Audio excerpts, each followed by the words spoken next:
Hujambo popote pale ulipo na karibu kwenye taarifa za Dira jioni hii leo. Mimi ni Faith Kaulu, tumbatani hadi tamati. Zungumza nasi kwenye kurasa zetu za mitandao ikiwa ni Hope TV Kenya kwenye Facebook na YouTube vilevile, ambapo tunazipeperusha taarifa hizi moja kwa moja. Tuanze na taarifa yake Rais William Ruto. Mtazamaji, kilimo cha umwagiliaji ni mojawapo ya njia muhimu katika kupunguza umaskini na hata kuafikia lengo la usalama wa chakula humu nchini. Rais William Ruto akisema kuwa hatua zinazolenga kuongeza upatikanaji wa maji zina uwezo mkubwa wa kubadilisha maisha ya jamii za vijijini, hii ni kupitia kilimo. Ruto akiahidi kuwa utawala wake utaendelea kuboresha upatikanaji wa maji kwa ajili ya unyunyiziaji, hii ni kupitia ujenzi wa mabwawa na hata mapipa ya maji kote nchini. Vilevile akizungumza leo hii wakati wa ufunguzi wa mradi wa unyunyiziaji maji bura katika kaunti ya Tana River, Rais William Ruto amesema kuwa hatua hiyo itaongeza wigo ya ardhi hii kutoka ekari 12,000 hadi kufikia ekari 25,000 na kuongeza uzalishaji wa mpunga hadi 950,000 na mifuko ya mahindi kufikia 500,000 kila mwaka.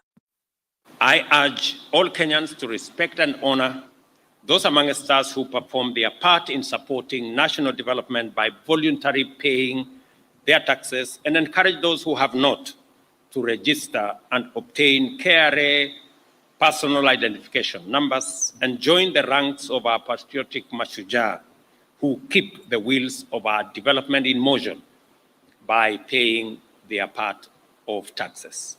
This is the spirit in which the KRA recently recruited specially trained revenue service assistants as a move to enhance the revenue mobilization capacity and taxpayer compliance through service-oriented, citizen-centric methods of facilitating voluntary compliance in keeping with our fundamental commitment to decriminalize enterprise and enable all levels of business from micro, small, medium enterprises all the way to global multinational companies to meet their tax obligations. There is simply no space for wastage or corruption because that would be the recipe for disastrous failure. Our tolerance for corruption, therefore, is absolute zero. In line with this, today, the Cabinet approved Public Audit Amendment Bill 2023, which will enhance the Auditor General's independence and transparency to ensure proper utilization of public resources through audits and also provide power for fraud investigation.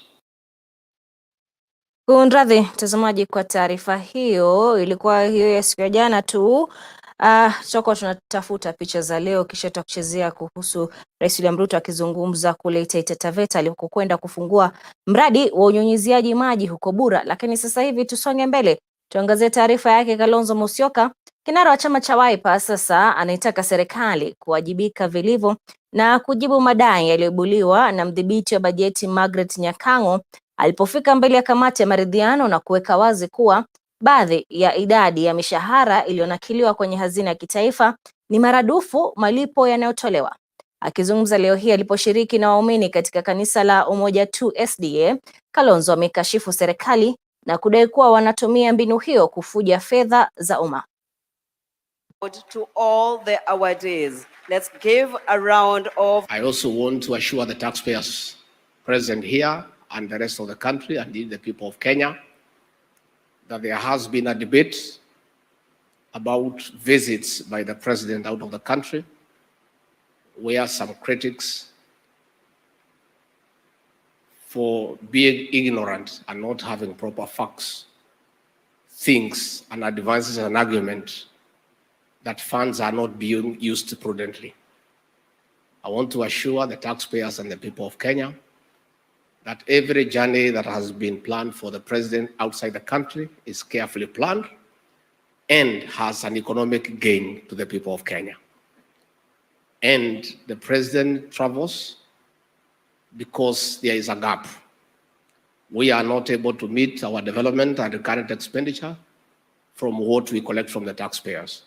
And therefore, the president must travel to look for investors, to engage multilateral institutions, to bridge the deficit. And I want to assure the people of Kenya, as we see today, these high-profile visits by the president have already started showing good signs. And it's also important that we tell the people of this country, for every visit the president has made to another country, another president or prime minister has also come to Kenya, because this is reciprocal diplomacy. And as we speak today, because of anchoring the country properly in the international stage, Kenya is now the destination of choice for investors and for tourists. And coming from the COVID challenge, where our tourism sector almost came down, I want today authoritatively to inform the people of Kenya that tourism has picked up for a good turn. And as we speak today, all hotel rooms in Mombasa, in Masai Mara,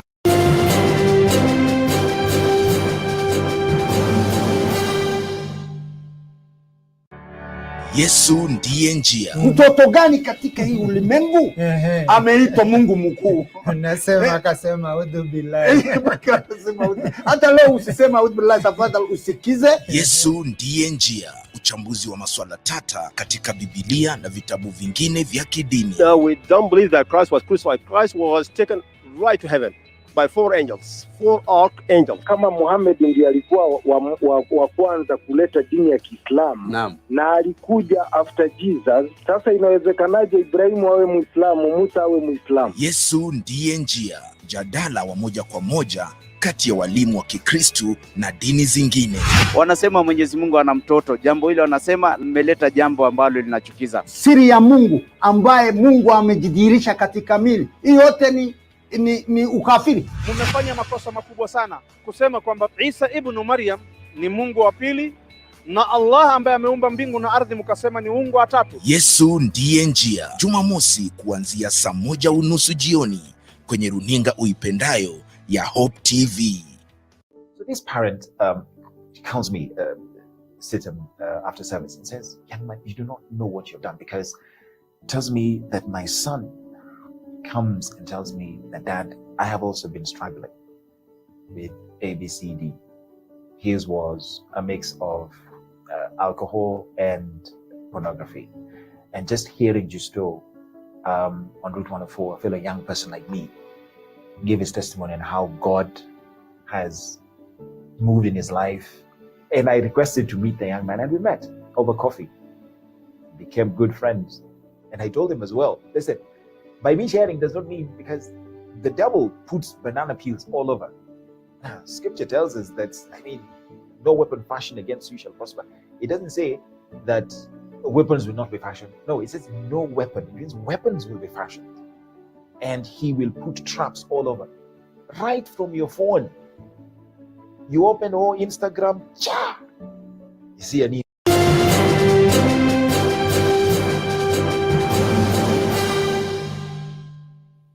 Naam, karibu tena mtazamaji na shukrani za dhati kwa kusalia papa hapa. Tuendelee na taarifa zetu. Tuanze na taarifa tulioanza nayo leo hii na kuipa kipaumbele ni kuwa kilimo cha umwagiliaji ni mojawapo ya njia muhimu katika kupunguza umaskini na kufikia usalama wa chakula humu nchini. Rais William Ruto akizungumza leo hii amesema kuwa hatua zinazolenga kuongeza upatikanaji wa maji zina uwezo mkubwa kukabiliana na maisha ya jamii za vijijini, hii ni kupitia kilimo.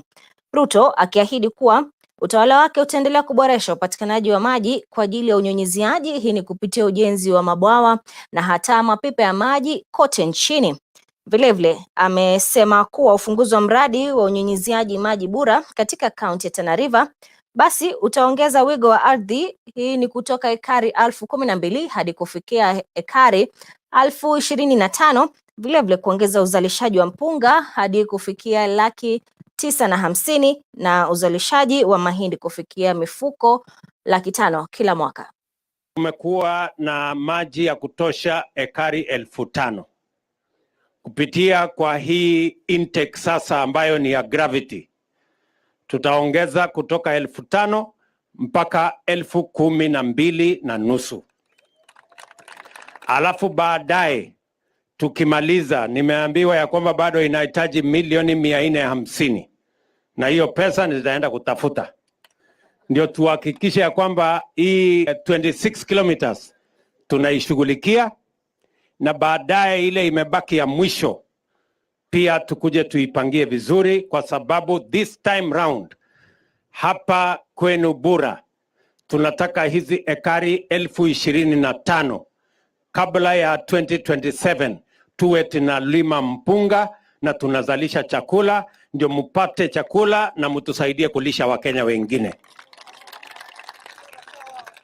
Mko tayari jameni? Kutakuwa na wakulima hapa wa kufanya hiyo kazi. Tunalete mchele kutoka ng'ambo, tunatumia rasilimali za kigeni na tunapata hasara kubwa. Sasa nyinyi tunataka mjiunge na ile watu ya huko Kirinyaga ya Mwea, mulime mchele ya kutosha, mulishe hii watu ya Nairobi. Mtawadisha kitu ambacho nataka nasisitize wakulima wa hapa. Unaweza kuleta ng'ombe yako hapa na ikatae kukunywa maji yenyewe. Rais anaweza kuleta kila kitu hapa, lakini dakika ya mwisho ni ninyi na bidii zenyu ndio mtazalisha mchele. Kwa hivyo nawasihi wakulima, hii mradi isipotee. Msimbwage rais, msibwage serikali. Infrastructure imefanywa, kilichobaki ni ninyi mfanye bidii, muzalishe mchele, mujilishe, mulishe Kenya. Kwingineko ni kuwa kinara wa chama cha Wiper Kalonzo Musyoka sasa anaitaka serikali kuwajibika na kujibu madai yaliyoibuliwa na mdhibiti wa bajeti Margaret Nyakango alipofika mbele ya kamati ya maridhiano na kuweka wazi kuwa baadhi ya idadi ya mishahara iliyonakiliwa kwenye hazina ya kitaifa ni maradufu ya malipo yanayotolewa. Akizungumza leo hii aliposhiriki na waumini katika kanisa la Umoja 2 SDA, Kalonzo amekashifu serikali na kudai kuwa inatumia mbinu hiyo kufuja fedha za umma. Hiyo mshahara katika makadirio ya serikali national budget inaongezekwa, inawekwa 3 times. Nalipo ule wake 2 times, hiyo mshahara yake inaenda kwa wengine, sio yeye peke yake. Hebu mjiulize. And today I think it is a Nation newspaper nasema haste, kitu haste. Unajua maharamia wanaiba pesa nyingi kwa mabenki, wakienda waibe hundi kubwa isiyo na hesabu, they call it a haste. Yani kitu ya ajabu. Therefore we are waiting for an explanation, and I think that before we do, we need to, I can tell you, if we can get only 5 Dr. Margaret Nyakangos in this country, then I can tell our teams in Parliament, in the Senate, and in the National Assembly that at least you can relax. But before you do, as mere leaders in Parliament, please stand up with all the authority and the mandate given to you by the people of Kenya, by your own constituencies. At the county level, kama Senator Sifuna, vile ameongea mpaka everybody knows who Sifuna is. Jameni, don't let down the gauntlet. Musilale, because we are now talking of less than 3-4 years. Imesalia miaka zaidi chini ya 4 years. Na mjue hatujapata suluhu juu ya kitu gani kilifanyika 2022, even before we talk about 2027. Na huo ndio msimamo wangu, because tumekubaliana kwamba audit itafanyika, tujue exactly kitu gani kilifanyika. So that's important. Naam, kando na hayo ni kuwa mkewe naibu wa rais Kasisi Dorcas Rigathi anaendelea na mpango wake wa kumkomboa na kumwezesha mtoto wa kiume humu nchini. Akizungumza katika chuo kikuu cha Karatina alikokutana na vijana chuoni humo, Kasisi Dorcas amewashauri vijana hao kutosita kutafuta ushauri nasaha ili kukabiliana na changamoto za maisha na hata msongo wa mawazo. Kwenye ziara yake katika kaunti ya Nyeri, Kasisi Dorcas aliitia saini mkataba wa makubaliano naye Gavana Mutahi Kahiga ili kuanzisha kituo cha kuokoa waraibu wa dawa za kulevya kauntini humo. Institutions of higher learning is a place of the greatest investment. So the children you see here are investment by their families, an investment for this nation, and this is the hub and the gold mine for the future. And therefore, we must take care of it. That is why I am coming to encourage them, to strengthen them, and to tell them there is a future for them. And they should not give up, because we are relying on them. These young people you see, they are the economic drivers. They have the solutions to how this economy is going to run in areas of agriculture, in area of the digital ICT and all this. All you need is what they are having, and they must finish and come to be able to make this Kenya move to the next level. In any case, these are the future leaders, these are the future mothers and fathers. The future of this country is sitting here, 10,000 of them, and one of them can make a difference. And therefore, as a mother, I feel it is very important for me to go and speak, encourage them, strengthen them, and make sure they are receiving what they need, the counsel they need, and also to tell, to see that they are also living a dignified future. Kwingineko ni kuwa visa vya utapiamlo miongoni mwa watoto walio chini ya miaka 5 vinaendelea kuripotiwa katika kaunti ya Pokot Magharibi, hali inayosemekana imechangiwa na ukosefu wa chakula eneo hilo. Muda mrefu wa ukame umesababisha upungufu wa mazao na kuacha wakazi wa eneo hilo hatarini na kwenye mazingira magumu yanayopelekea lishe duni hasa kwa watoto. Veronica Wanjiru na maelezo zaidi. Kulingana na ripoti ya hivi punde ya utafiti wa afya ya idadi ya watu Kenya 2022 iliyotolewa na ofisi ya kitaifa ya takwimu kwa ushirikiano na Wizara ya Afya na washikadau wengine, kaunti ya Pokot Magharibi inashuhudia mojawapo ya viwango vya juu zaidi vya utapiamlo duniani kote. Takwimu hizo zinaashiria kiwango cha udumavu cha 35.1% na upotevu wa 11% na kuiweka kaunti hiyo ya pili baada ya kaunti ya Kilifi. Wajumbe kutoka hazina ya dharura ya watoto ya Umoja wa Kimataifa UNICEF humu nchini, wakiongozwa na mwakilishi nchini Shanin Nilofa, kwa sasa wako katika kaunti hiyo kutathmini athari za usaidizi unaoendelea. Bi Shanin ameshukuru kaunti hiyo kwa juhudi zake katika kufaulu kwa mipango ya UNICEF na kusisitiza kuwepo kwa haja muhimu ya kudumisha na kuimarisha ushirikiano, akitambua changamoto zinazoletwa na rasilimali chache. We have seen West Pokot County, as the Excellency Governor mentioned, is the most remotest of the county. And we've also seen that incrementally over the past few years, there has been an increase in the positively on the social sector indicators with respect to nutrition, with respect to open defecation villages in the county, with respect to children back to school, also with respect to FGM and child marriages. Kwa mujibu wa hali hii, UNICEF inashiriki kikamilifu katika kukabiliana na ongezeko la visa vya utapiamlo katika kaunti ya Pokot Magharibi. Mpango wa kaunti hiyo ya lishe mwaka wa 2019 mpaka 2023 na sheria za huduma za afya za jamii za kaunti 2020 ni miongoni mwa mifumo muhimu ya sera inayolenga kupunguza udumavu ifikapo mwaka wa 2023. Nikiripotia Dira ya Hope TV, langu jina ni Veronica Wanjiru. Kamati ya afya katika bunge la Seneti lilizuru vituo mbalimbali vya afya katika kaunti ya Kisii ili kutathmini hali ya afya na utendakazi katika maeneo ya Nyanza na Magharibi mwa Kenya. Mwenyekiti wa kamati hiyo Jackson Mandago ameibua maswali chungu nzima kuhusiana na ukosefu wa oksijeni ya kutosha katika hospitali ya mafunzo na rufaa ya Kisii KTRH katika kaunti hiyo na kutoa wito kwa wasimamizi wa hospitali hiyo kuangazia swala hilo mara moja. Kwa upande wake, seneta wa kaunti ya Kisii Richard Onyonka Ameelezea kuwa maseneta hao walifika hospitalini humo kufanya kazi yao ya uangalizi, huku akiwashauri wafanyakazi hospitalini humo kutowaona kama maadui kwa kuangazia changamoto zilizoko.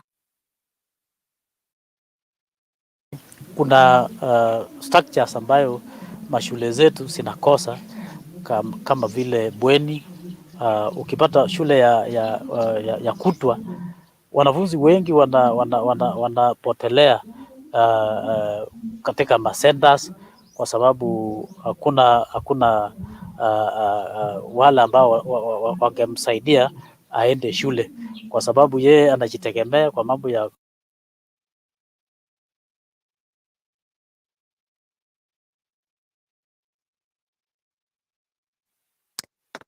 Kwingineko ni kuwa idadi kubwa ya wanafunzi katika kaunti ndogo ya Pokot Kusini hushindwa kuendelea na masomo yao.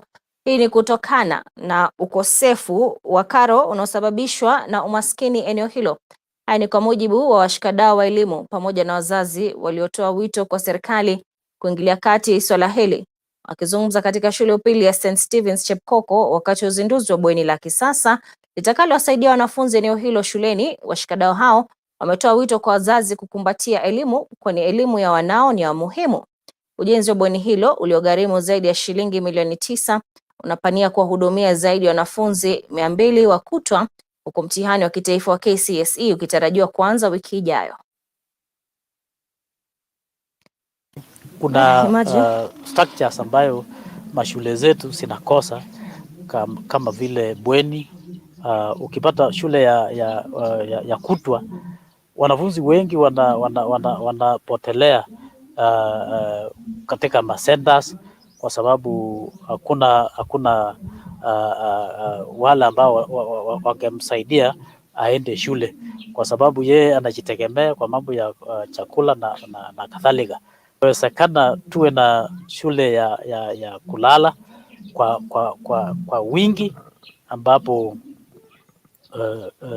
wanafunzi wetu wangepata nafasi ya kusoma. We are grateful for the funding, the donation and the building of this hostel, which will go a long way to improve the quality of education, not only of this school, but of this particular community, the sub-county and the entire county. Nashukuru wazazi pamoja na mwalimu mkuu na watu wote ambao wametushika mkono katika kufanya kazi hii katika eneo hili, na funding kubwa ambayo imetoka katika Meja General Nungiro ambaye ni mwanafunzi wa zamani katika shule hii.